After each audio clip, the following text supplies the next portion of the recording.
કેમ આજે તમારો વાર આવી ગયો? પણ આ બાઈ ના ગોકુળ મથુરા 2-3 દી પછી જવું છે. બાઈ જાય છે તે નાતો પડાય નહીં અને 25 વર્ષથી રસોઈ નથી કરી ટ્રેનિંગ લઉં છું. કેમ 25 વર્ષ એટલે આની પહેલા તમે નહોતા બનાવતા? પેલા 5 પરિવાર ભેગા હતા બેટા, તો કામ તો થોડું ભાગમાં આવે. કામ તો બહુ કર્યું, એમાં ઘટે નહીં કાંઈ, પણ થોડું ભાગમાં આવે ને. 4 દેરાણી જેઠાણી છોકરાની બહુ એટલે થોડી ટ્રેનિંગ લઈ લો ને એટલે પછી 8 જણા વધી 2 જ જાય છે 10 માંથી, એટલે 8 વધીએ એટલે થોડું કામ કરું ને તો આવડી જાય. આવડતું તો હોય જ, પેલા તો કહેવાનું હોય.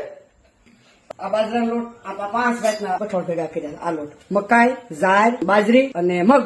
આ એકલી બાજરી, બાબુજી નકરી બાજરી જ ખાય. આના રોટલા લાગે મસ્ત. અને રોટલા સિવાય ખોટું ઘઉં ખાવાના ઓછા કરી નાખ્યા. તો તમે શું કામ ઘઉં ઓછા કરી નાખ્યા? આ શું કહું તને, આપણું આ ઘઉં હતા જ નહીં. આપણું ઘઉં અને બાજરી, જાર, મકાઈ 3 વસ્તુ જ આપણે આવે. આ ઘઉં તો ઓલા મૂકી ગયા. હું લંડન ગઈ હતી અમે જોયા ને રોટલા સિવાય મજા ન આવે ભાઈ, ગમે એવું ખાવ. અને તાર બાપુજીને તો રોટલો અંતરમાં વાલો, ગમે એવો 32 વાતના ભોજન હોય તો રોટલો જોઈ. રોટલા વગેરે એટલે શાંતિ ન થાય. આપણે આ સારું છે, પરે છોકરા રોટલા ખાતા થઈ ગયા ને મોટી વાત છે. ન ખાતા પેલા ભાખરી જ હંમેશને માટે ભાખરી ખાતા. બધા રોટલા 10 ને રોટલા નાના કરી નાના 10 રોટલા જોઈ. અને ગરમ રોટલામાં માખણ નાખી દઈએ ને, માખણ એ ઘરનું હોય, દૂધની કાઢી હોય તે, એટલે ન ખાઈને ક્યાં જાય? ખાવા મળ્યા દીકરા મારા.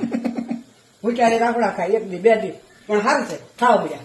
હવે તો સામેથી કે બા મારો રોટલો હો, પાછો 1 કે બાજરાનો, 1 કે ઓલા 5 કઠોળ ભેગા કરેલા ઈ.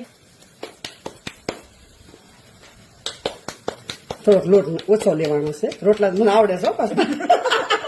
હા તું જ કાંઈ એક બધું નહીં ઓલું કરતો. તાર બાબુજી એમ કે કાંઈ નહીં, આપણે કઈ મેગી નો આવડે, મંચુરિયન નો આવડે, વાંધો નહીં, તારો રોટલો મસ્ત થાય.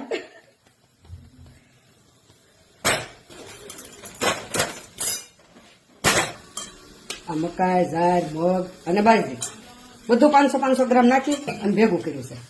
આનો રોટલો એકવાર તમે ખાજો ને એટલે બધું ભૂલી જાવ. નિરાતે મહળવાનો રોટલો મહળો એમ જ સારો થાય. ઘણા દીકરીઓને ખબર નહીં હોય કે મહળવું એટલે હું.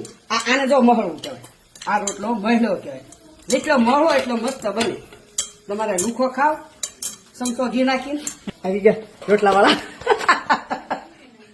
ગુવારનું શાક ને રોટલો, પડકે દૂધ ને ઉપર માખણ.